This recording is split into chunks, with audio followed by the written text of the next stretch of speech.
Bonjour, j'avais envie de parler de certains sujets de discussion, euh, beaucoup de sujets et j'ai pas vraiment prévu de plan pour cette vidéo. Mais en gros, les sujets auxquels j'ai déjà pensé sont le phénomène LGBT. Le phénomène LGBT, désolé pour le truc. Le phénomène LGBT, euh, les changements de société depuis les années 1950 jusqu'à nos jours, plus ou moins. Euh, et des réflexions et des pensées sur comment croître spirituellement en se connectant à sa volonté, à son cœur et à sa raison. Donc c'est les trois grands sujets. Donc je vais commencer par ce sujet-là, le dernier sujet que j'ai mentionné, parce que je trouve que c'est le plus intéressant. J'ai écouté une vidéo qui était très intéressante d'un individu qui parlait justement du cœur et du fait que les gens étaient comme déconnectés du cœur actuellement et qui vivaient plus par une forme de raison et non par le cœur. Et la volonté, c'est pas toujours le cas, mais la plupart, mais ça va pour certaines personnes. Pour la majorité, ça va quand même encore la volonté. Et donc cette personne disait que les personnes étaient comme déconnectées du cœur et étaient plus dans la raison, dans la volonté la plupart du temps. Et ça me semble un peu vrai parce que quand on observe bien les membres de la société, eh ben le cœur a un peu disparu. Quand on observe bien, pourquoi le cœur a-t-il disparu? Je ne saurais pas trop le dire, mais j'ai l'impression que c'est lié à plusieurs choses et je pense honnêtement que nos élites n'y sont pas pour rien. C'est quand même des gens qui ont un rapport au cœur très particulier et assez peu, comment dire, c'est pas un rapport au cœur qui est celui de l'individu normal. L'individu normal étant pas forcément, je parle pas du sentimentalisme. Vous voyez, le sentimentalisme, c'est ce rapport au cœur dans lequel l'individu cherche à interagir avec les autres dans le but de nourrir des sentiments d'amour, mais plutôt le petit amour, le petit sentiment, quoi. Alors que l'amour, c'est comme un grand sentiment qui commence un peu par tous ces phénomènes de joie, de ah, il m'aime, tout ça. Vous voyez tout ce que je veux dire par là. Ça commence par ça, bien évidemment, mais ça atteint un stade plus élevé à partir du moment où on se connecte à partir du moment où on se connecte à quelque chose de supérieur, à quelque chose, comment dire, de l'ordre du l'ordre du grand sentiment, quelque chose qui éveille vraiment le cœur pleinement, quelque chose qui va nourrir un cœur plus grand. Vous voyez, les grands sentiments, au final, ce sentiment de oh, il m'aime, c'est quelque chose d'assez petit. Tandis que les grands sentiments, c'est quelque chose plus de l'ordre d'envisager un grand projet à deux ou à plusieurs, d'envisager quelque chose qui va être plus épanouissant sur le long terme. Euh, et ça peut être, c'est subjectif aussi à chacun quand on y pense.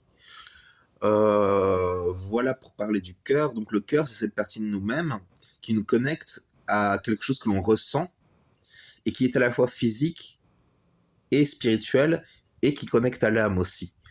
C'est-à-dire que le cœur est à la fois fait de raison, d'émotion et de ressenti physique.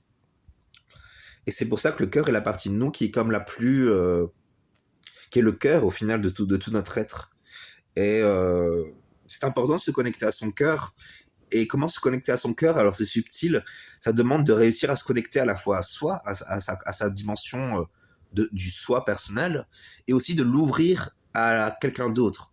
C'est-à-dire de créer quelque chose avec l'autre, car le cœur, c'est quelque chose qui, au fond, parle de la relation avec quelque chose. Ça peut être avec un idéal, ça peut être avec une valeur, ça peut être avec une autre personne, ça peut être plein de choses. Ça peut être aussi avec des objets. C'est pas forcément le plan le plus communément connu et les gens ne voient pas toujours ça comme une dimension de cœur, mais c'est quand même un peu une dimension de cœur. Euh, ça parle aussi fortement des valeurs.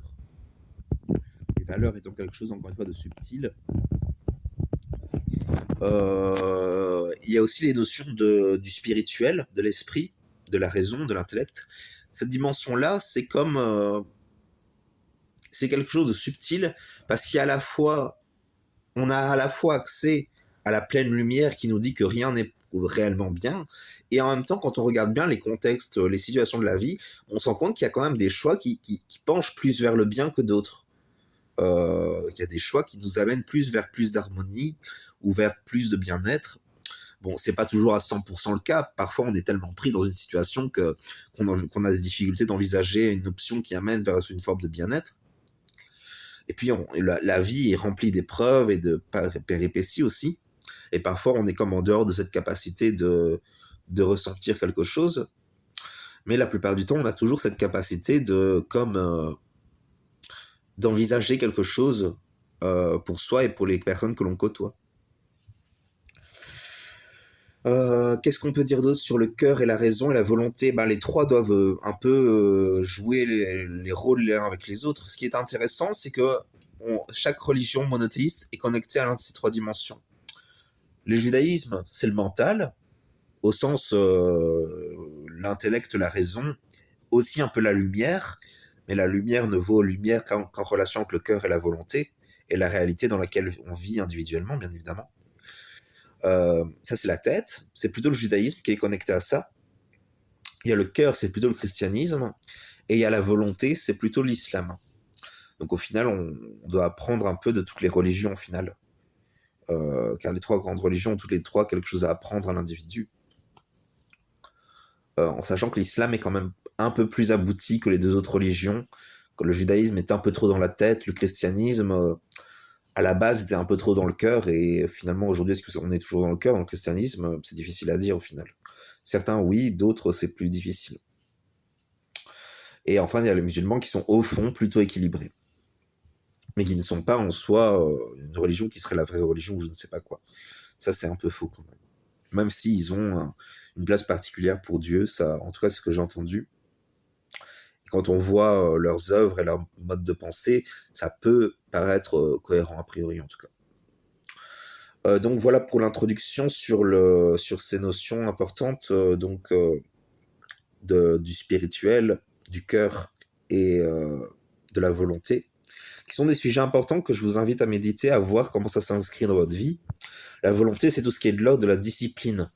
La volonté, c'est cette partie de nous-mêmes que l'on travaille quotidiennement, qui nous nourrit et qui nous donne comme quelque chose à poursuivre, comme quelque chose à créer, comme quelque chose à nourrir, comme un projet. C'est connecté aussi au plan astrologique. Hein. Nos astres sur notre carte du ciel, pardon, indiquent un peu ce vers quoi devrait se diriger notre volonté. Mais on a toujours le libre arbitre, ça c'est sûr. À côté, il y a aussi le cœur, donc qui va venir ajouter une dimension de cœur dans notre vie. Ça, c'est relié à beaucoup de dimensions. Mais le cœur est imprégné du spirituel. L'esprit et le cœur, au fond, fonctionnent de pair et la volonté sert ce que le cœur et l'esprit veulent faire, ou les projets du cœur et de l'esprit. Encore une fois, le cœur, c'est les valeurs, c'est ce dont on est imprégné dans notre relation au monde et à soi et à Dieu. Et ensuite, il y a l'esprit qui est comme là pour comprendre, pour percevoir, pour rendre intelligibles les choses et développer aussi la sagesse. Ensuite, qu'est-ce qu'on peut dire d'autre? Il y a aussi... Donc, qu'est-ce qu'on peut dire par rapport à tout ça? Voilà. Quelle est la suite? Où on en est actuellement par rapport à tout ça? Quand on observe bien, j'ai l'impression qu'il y a tellement eu de désaccords dans la société, il y a tellement eu de problématiques dans la société, à la fois au niveau entre communautés, entre personnes qui a telle avis et personnes qui a telle autre avis, qu'au final, on s'est comme déconnecté de notre cœur sociétal. On n'a plus de cœur pour nos pays et pour nos nations. Et je trouve ça triste, parce que quand même, c'est quelque chose de beau, une nation. Une société aussi, c'est beau. C'est une communauté dans laquelle on peut vivre, dans laquelle on peut interagir. Et au final, c'est comme si la vie avait perdu de son sens par rapport à tout ça. Par exemple, le fait d'être belge ou le fait d'être français, est-ce que ça fait encore sens? Est-ce que ça stimule encore quelque chose au niveau du cœur? Qu'est-ce que ça veut dire pour nous? Qu'est-ce qu'on peut dire d'autre? Est-ce qu'on est toujours connecté à l'esprit? L'esprit étant quand même le lieu qui va dicter ce qui est bien et ce qui n'est pas bien. Encore une fois, le bien et le pas bien, c'est quelque chose de subtil, c'est pas à prendre comme des vérités absolues, mais dans certains cas concrets, il y a réellement quelque chose de bien et il y a réellement quelque chose de pas bien parfois. Dans des cas concrets, la plupart du temps, on arrive quand même facilement à trouver ce qui est bien et facilement à trouver ce qui est pas bien. C'est des évidences morales en fait, desquelles on peut s'éloigner si on a été un peu perverti par certains champs de conscience, c'est possible. Il y a certains champs de conscience qui, comme viennent, qui, qui, qui nous font nous sortir de certains boulons moraux. C'est possible pour certains individus qui sont pas assez boulonnés dans des convictions morales. Mais il faut quand même savoir que la plupart du temps, si on sort de certaines convictions morales, ça va être difficile de retourner au bien, parce qu'au final, c'est vrai que sur le coup de certaines influences, on peut sortir de certaines convictions morales. C'est toute la question de la perversion, quelque part. Moi, je suis quand même un pervers qui est conscient de sa perversion. Donc, je sais quand même ce qu'est la perversion. La perversion, à la base, c'est quoi? Simplement avoir grandi dans un cadre dysfonctionnel, pas forcément avec des personnes qui ont volontairement créé ce cadre, mais quand même qui l'ont nourri plus ou moins inconsciemment, plus ou moins involontairement. Et au final, c'est ça la perversion, c'est avant tout le résultat d'un cadre dysfonctionnel. Et en fait, ce qui se passe, c'est que l'enfant va venir à la conclusion, ok, le fait de suivre mes convictions morales ne me sert pas dans cette société, donc ben, je vais sortir de mes convictions morales. C'est ça en fait la perversion à la base. C'est pas quelque chose de mauvais ou de méchant, quelque chose. C'est juste un mode de survie dans lequel l'individu sort de ses convictions morales pour vivre dans une société qui au final ne protège pas le bien le plus évident, le plus évident, le plus fondamental. Après, il y a des gens, ils sont un peu comme entre deux, entre un relatif bien moral et un autre bien moral. C'est aussi la notion d'évolution de l'âme, au final. Quand on observe bien, il y a des gens, ils naissent et ils ont des difficultés morales, ils n'ont pas de conviction morale. Il y a des gens, ils naissent avec des convictions morales et ils les perdent à un moment. C'est un peu ma situation. Il y a des gens, ils naissent avec des convictions morales et ils connaissent tellement bien ces convictions morales qu'ils vont les garder toute leur vie. La plupart du temps, ces gens-là, c'est des gens qui sont nés dans Keter, au niveau de leurs anges de la Kabbale. Les gens qui naissent dans Keter, ils ont quand même toujours plus ou moins certain niveau de conscience des choses qui font qu'ils arrivent toujours plus ou moins à garder un certain cadre directeur au niveau de la morale. Euh... Et d'ailleurs, c'est quelque chose qu'on constate dans les sociétés. Il y a cette idée qu'il n'y aurait plus rien de bien. C'est faux. C'est faux. C'est évident que c'est faux. Après, quand on entend ça, on dit oui, oui, oui, oui, oui, parce qu'on sait aussi ben, qu'il y a une certaine part de vérité. Le truc, c'est qu'au final, les choses ne sont pas bien de manière absolue à partir du moment où on ne respecte plus le bien qui est réellement absolu. Donc au final, le problème, c'est le libre arbitre. Parce que le libre arbitre est fondamentalement une condition du bien. Sans le libre arbitre, il n'y a pas de bien. Donc au final, cette question qui aurait ni bien ni mal, c'est vrai dans l'absolu, en ce sens, selon ce qu'on appelle bien et mal, si le bien et mal sont des choses qui servent le bien-être individuel, alors rien n'est bien ou mal, ça c'est vrai. Mais si le bien et le mal sont des repères qui permettent le vivre ensemble, là c'est certain qu'il y a un bien et un mal. Et c'est là qu'on se rend compte qu'au final, les gens ont été comme déconnectés de ces diverses dimensions. Le bien et le mal n'ont pas fonction à servir le bien-être individuel. Elles ont fonction à conserver un cadre de vie qui sert la vie de chacun, le vivre ensemble, en quelque sorte. Après, est-ce qu'il faut absolument être moral, avoir cette dimension morale de ça c'est bien, ça c'est mal, etc., etc. Ça c'est un peu différent. Bien évidemment que ça c'est un peu une forme de névrose là. On est un peu dans le névrose là, dans cette dimension-là. Alors qu'au final, ce qui est important, c'est d'être plus dans le, on va dire dans le subtil, de garder des cadres moraux, mais de quand même garder une certaine sens déjà de de ne pas appliquer la loi aveuglément, parce que là par exemple on parle de Jésus qui dit on parle de Jésus par exemple qui parlait du Shabbat. Jésus disait qu'il ne fallait pas, enfin c'est pas ce qu'il a dit, mais en gros c'est ce qu'il a dit quand même. Il disait qu'il ne fallait pas appliquer la loi aveuglément parce que la loi était là pour servir l'être humain et non l'être humain pour servir la loi. Bon. selon comment on comprend la chose, selon la manière d'être chrétien, on comprend plus ou moins la chose d'une certaine manière.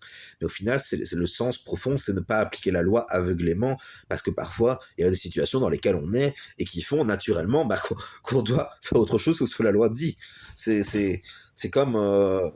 D'ailleurs, c'est intéressant cette notion-là, parce que c'est quelque chose que les musulmans ont plus ou moins compris. Les musulmans ont plus ou moins compris qu'il y a une certaine dimension des choses qui ne s'appliquent pas de manière absolue, de manière rigide. Tandis que les chrétiens, ils sont toujours dans une vision rigide des choses, même si les catholiques acceptent certaines dimensions de souplesse. Encore une fois, la souplesse, à la base, c'est pour le meilleur, pour le respect de la vie de chacun, mais c'est aussi pour le pire, parce qu'au final, la souplesse, c'est comme un manque de cadre. Donc, il faut toujours qu'il y ait un cadre au final. Il faut quand même que les choses soient strictes, tout en gardant un certain sens du pardon, un certain sens de la miséricorde, un certain sens de la compréhension aussi du fait qu'on est tous un peu pécheurs,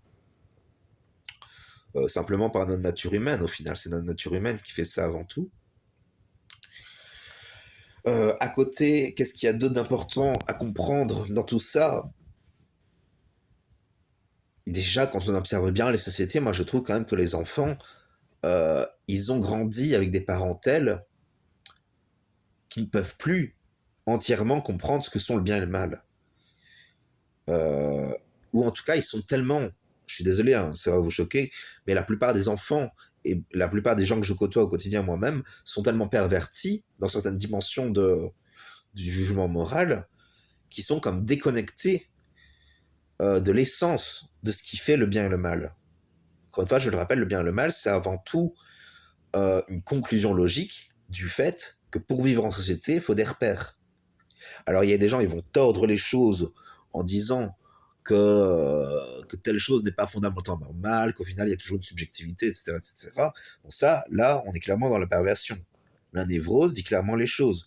La névrose, c'est important d'être un minimum névrosé dans la vie, d'être un minimum névrotique quand même. C'est important de dire quand même que telle chose ça ne se fait pas, que telle chose ça se fait. Que telle chose il faut le faire si tu veux vivre avec les autres, que telle chose il ne faut pas le faire si tu veux vivre avec les autres. Et au final, si tu ne suis pas ces choses, naturellement, la vie avec les autres va devenir invivable. Bon, sauf si tu vis avec un pervers gentil. Dans ce cas-là, le pervers gentil, il sourira toujours. Le problème, c'est que si tu le respectes pas, au bout d'un moment, il va partir ou il va péter un plomb, le pervers gentil. Et si c'est un psychotique, ça va être encore autre chose. Mais bon, vous voyez ce que je veux dire, en quelque sorte. Il faut un certain sens du bien et du mal dans le vivre ensemble. Parce qu'au final, et quand on observe les jeunes, il y a souvent un individualisme tel qu'on peut comprendre, parce que c'est lié à l'ère du Verseau, tout ça. Donc, le Verseau étant un signe du zodiaque qui est très influent actuellement sur la Terre et qui est comme le signe le plus individualiste, le plus intègre aussi, mais surtout le plus individualiste. Et donc, au final, il y a cette difficulté de comme trouver un vivre ensemble, parce qu'au final, le signe du Verseau vient comme nous connecter à notre vécu personnel, à nos besoins personnels, à nos désirs personnels, à notre volonté personnelle, à notre cœur personnel, à notre mental et à notre tête personnelle. Et au final, il vient comme nous couper de l'ancien champ de conscience qui était celui de l'ère des poissons. L'ère des poissons, c'est quoi? C'est le Christ, c'est la miséricorde, c'est l'Église. On peut parler plus largement des religions aussi. C'est la foi en quelque chose, c'est le dogme aussi. C'est la spiritualité au sens le plus complexe et le plus profond, l'ère du poisson. C'était une ère très belle, il y avait beaucoup de mystiques, c'était une ère très belle. Le truc, c'est qu'actuellement, on rentre dans quelque chose qui ne permet plus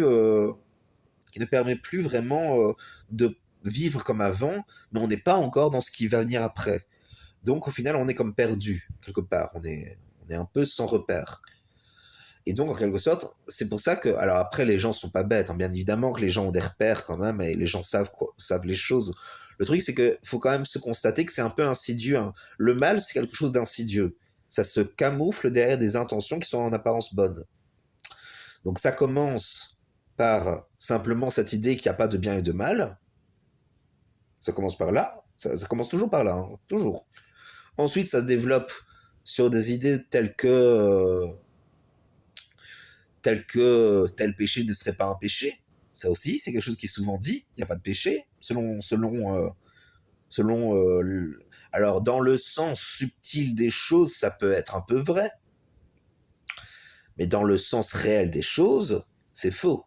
Alors là, Et il y a des gens qui vont dire je dis blanc et noir, un peu oui, mais c'est-à-dire qu'il y a une dimension de vie dans laquelle on est comme dans lequel on vit comme dans quelque chose de au final la lumière elle illumine les choses, elle donne accès à certains champs de conscience qui nous permettent de prendre conscience que le bien et le mal, c'est toujours un peu dans certains...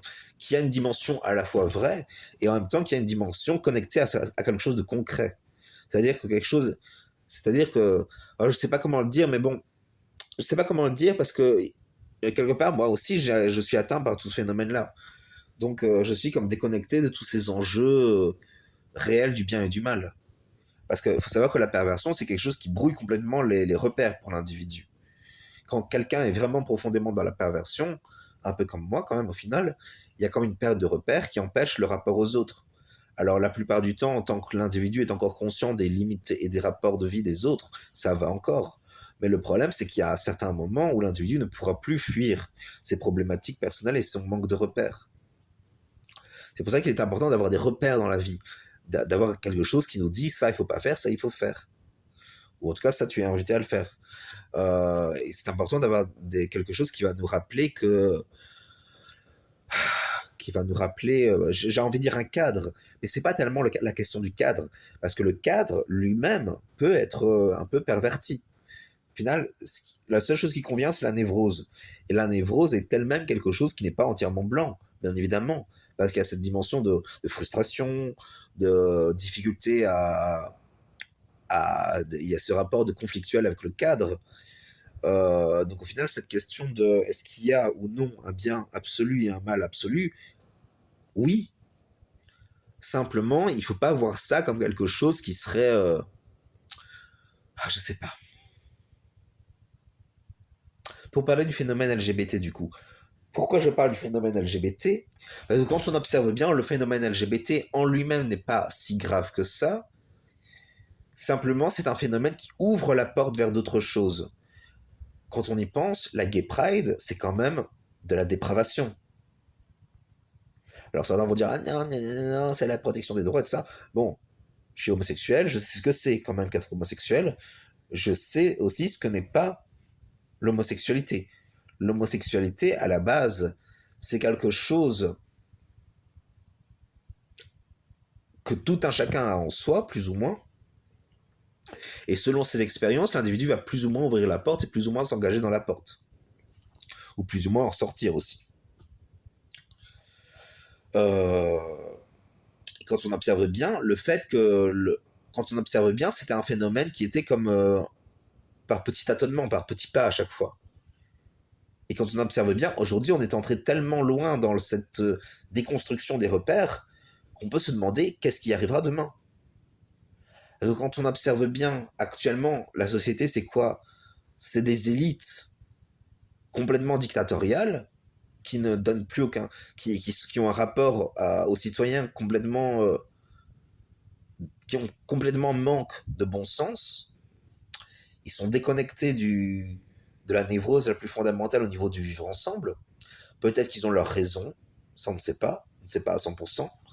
Euh, Après, c'est aussi leur mode de pensée qui les a peut-être menés vers ça. On a le peuple qui ne fait pas vraiment la révolution, mais qui cherche à quand même réagir, mais qui ne se structure pas encore suffisamment, alors qu'il doit se structurer. On doit se structurer. Il doit y avoir une forme de résistance, pas forcément violente, mais plutôt une violence active. Les citoyens agissant collectivement, les uns pour les autres, sans passer par l'État. Et c'est ça qui va instaurer un nouvel avenir au final. Euh, Au-delà de tout ça, le phénomène gay, oui. Au final, ça a ouvert la porte à plein de choses. Déjà, parce que l'homosexualité, à la base, bon, aujourd'hui on dit que c'est pas une perversion. À la base, c'est quand même une tendance naturelle de l'être humain qui est plus ou moins présente selon l'individu. Mais à la base, ça reste quand même un rapport au sexuel qui n'est pas vraiment normal. C'est-à-dire que en soi, il n'y a aucune faute dans l'homosexualité, c'est juste une tendance affective, une tendance affective au niveau de la sexualité. Le truc, c'est, la question, c'est vers quelle société on va si tout le monde devient homosexuel? Vers quelle société on va si on sort de cadre moral classique. La question, c'est aussi ouvrir le champ des pensées. Est-il une bonne chose pour, le, pour garder un cadre des choses qui soit quand même un peu sensé au final? Ouais, ma pensée est profondément distordue. Mais bon, il faut quand même comprendre qu'au final, le rapport normal, c'est quand même un homme avec une femme qui fondent une famille. Avec un l'homme qui tient un certain devoir, la femme qui a un devoir plus souple, mais quand même un devoir d'entretenir la famille, d'être là pour la famille, et l'homme qui est là pour, comme pour garantir un certain ordre dans la famille. Ça, c'était quand même l'ancien ordre. Là, on va vers quelque chose de nouveau. Vers quoi on va, je ne sais pas. J'espère qu'il y aura un moment, une prise de conscience qui feront que les gens s'organiseront, peut-être pas forcément comme avant, parce qu'au final, quand on y pense bien, le fait que les femmes deviennent plus actives dans la société, au final, c'est quand même un bien. Le truc, c'est qu'au final, à partir de quand les gens vont incarner des valeurs dignes d'être des valeurs. Je parle par exemple du féminin sacré et du masculin sacré. Quand on observe bien, ces valeurs-là, c'est quelque chose qui existe. Dans beaucoup de gens parlent de ça, mais qui les incarne dans la vie? Il faut incarner ces valeurs dans la vie. C'est pas toujours évident parce qu'on est comme trimballé par des choses parfois dans notre vécu qui font qu'on sort un peu de tout ça, c'est naturel.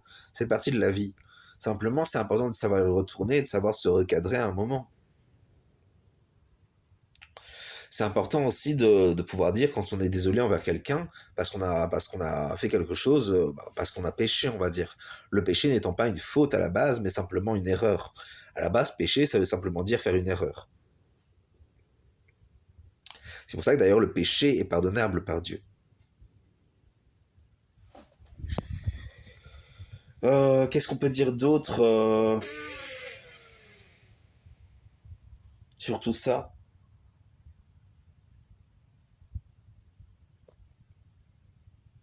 Le rapport entre les parents et les enfants.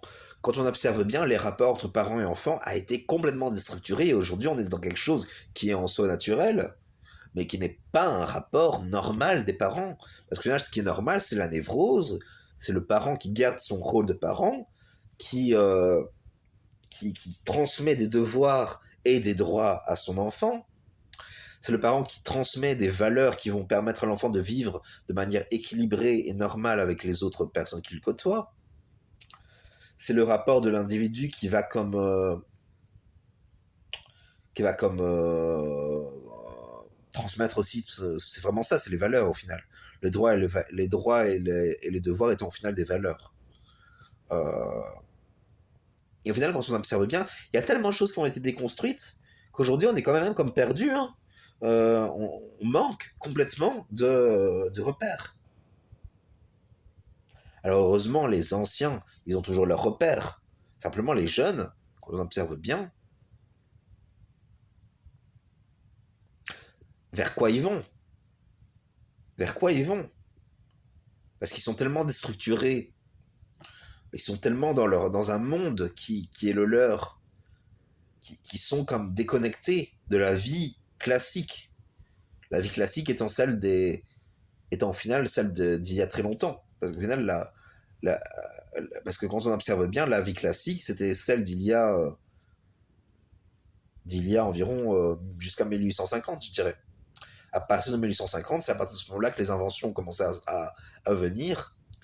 Et c'est à partir de ce moment-là, au final, que les modes de vie des individus ont changé. Alors c'est à la fois pour le meilleur, parce que c'est très bien les inventions.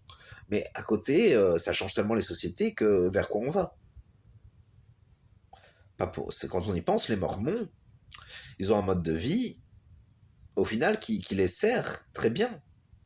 Parce que les Mormons, au final, ils ont un mode de vie simple, qui a priori est plutôt sain pour la plupart d'entre eux, et qui transmet des valeurs qui soutiennent la société.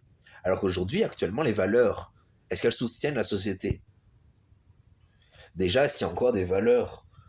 Bon, individuellement, oui, on a tous quelque chose qui est important pour nous, mais les valeurs, c'est quand même avant tout quelque chose qui relie les individus, en tout cas qui leur permet d'entrer en relation.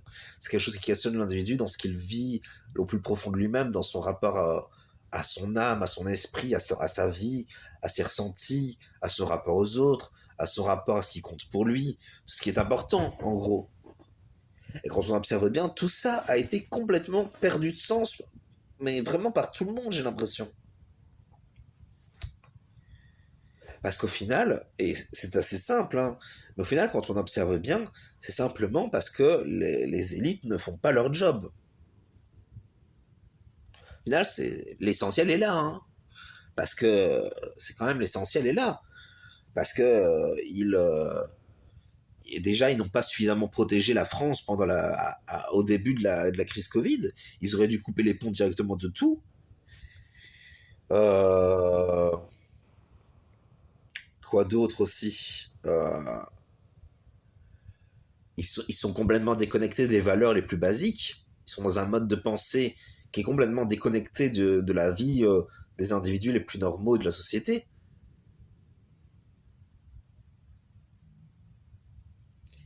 Alors qu'on soit dans un autre mode de pensée parce qu'on gouverne, c'est normal. Mais là, on n'est pas dans un mode de pensée de quelqu'un qui gouverne ou qui dirige une communauté ou une nation.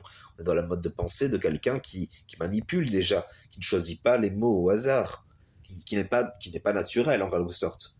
Contrairement, par exemple, à qui était Charles de Gaulle, qui était profondément quelqu'un j'ai envie de dire, névrosé, dans le sens positif du terme, dans le sens où quelqu'un qui est comme, qui repose sur des valeurs fondamentales, un vrai socle pour la vie. Euh, Charles de Gaulle étant quelqu'un qui était vraiment quelqu'un dans ce sens, je pense. J'espère que j'ai bien dit Charles de Gaulle, mais est-ce que c'est la bonne personne que je voulais dire? Je crois que c'était lui, oui.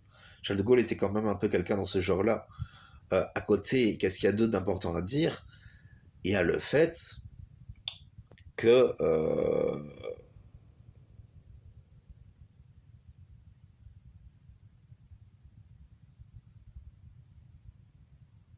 je sais pas vers quoi je me dirigeais, mais j'ai pas réussi à trouver les mots.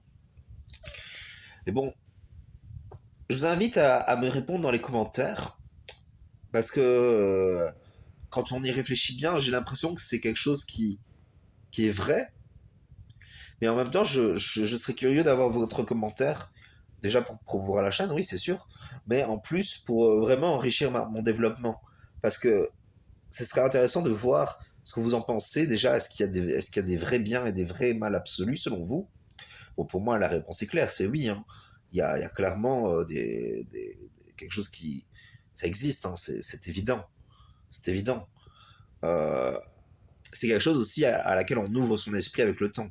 C'est-à-dire que c'est pas forcément évident de percevoir ça quand on est enfant ou ou à d'autres moments de la vie. Parce qu'au final, il y a des choses qui viennent bousculer nos repères. C'est justement ce que j'avais dit tout à l'heure avec du cadre de vie qui construit involontairement une perversion chez les individus. C'est ça au final.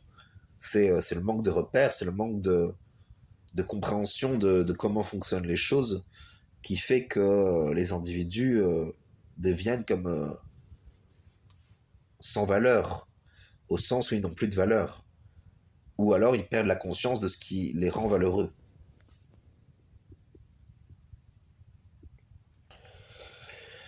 Euh,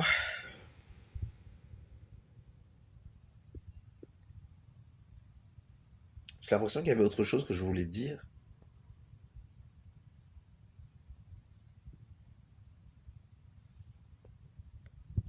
Alors, si vous pensez que le phénomène LGBT n'est pas quelque chose qui ouvre la porte à autre chose, bon, vous avez un peu raison dans l'absolu, au final c'est vrai. Le truc, c'est que quand on observe bien, il y a quand même une volonté un peu plus ou moins présente de la part de nos élites de nous influencer vers quelque chose. Et ça, faut clairement refuser et diriger la société vers autre chose. Parce que les élites, là, elles sont plus capables de choisir quelque chose de raisonnable pour nous, en fait. Ça, c'est assez clair quand même.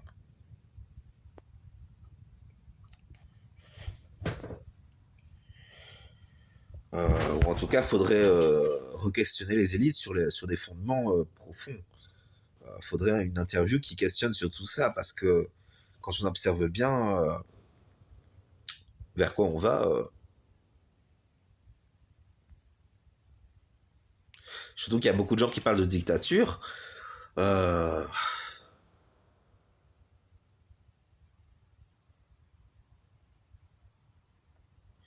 Quand on voit un système comme ça se rigidifier autour de certains fonctionnements où on impose quelque chose à la communauté, c'est quand même un fonctionnement un peu dictatorial au final. Ce qui dans l'absolu n'est pas forcément complètement vrai, parce qu'au final il y a toujours une certaine liberté au sein de la société. Simplement, quand on observe bien, par exemple, ce qui s'était passé pendant la crise Covid, il y a quand même une dimension assez. On n'avait pas, il y avait des choses, on ne pouvait pas les faire, alors que c'était quelque chose des plus essentiels et des plus basiques. Alors certains vont dire que c'était pour notre sécurité, ce qui en soi est vrai, hein, c'est vrai, c'était vrai. Il y a, alors moi, quand on connaît un peu certains plans subtils, on développe certains sens qui nous permettent de nous protéger subtilement. Là, c'est le moment où je parais vraiment pour le fou de service. Mais au final, c'est quand même un peu vrai. Il y a quand même, on a tous un certain capacité de se protéger plus ou moins naturellement, qu'on a développé plus ou moins naturellement, qui vient aussi de certaines actions faites avec d'autres gens, autrement dit de la magie. Ensuite, quoi d'autre euh,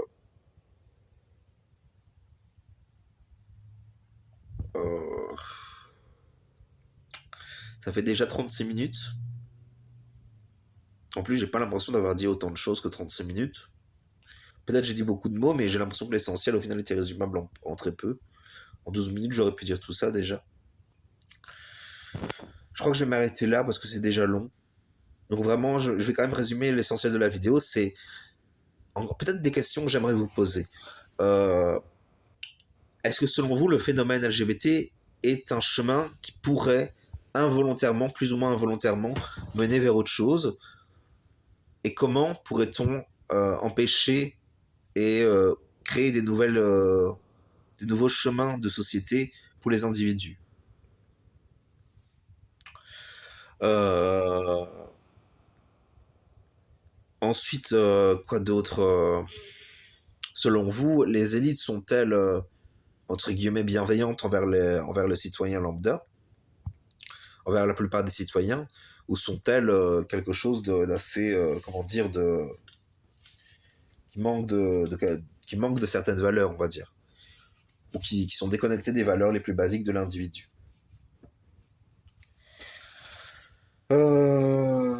Et enfin, dernière question.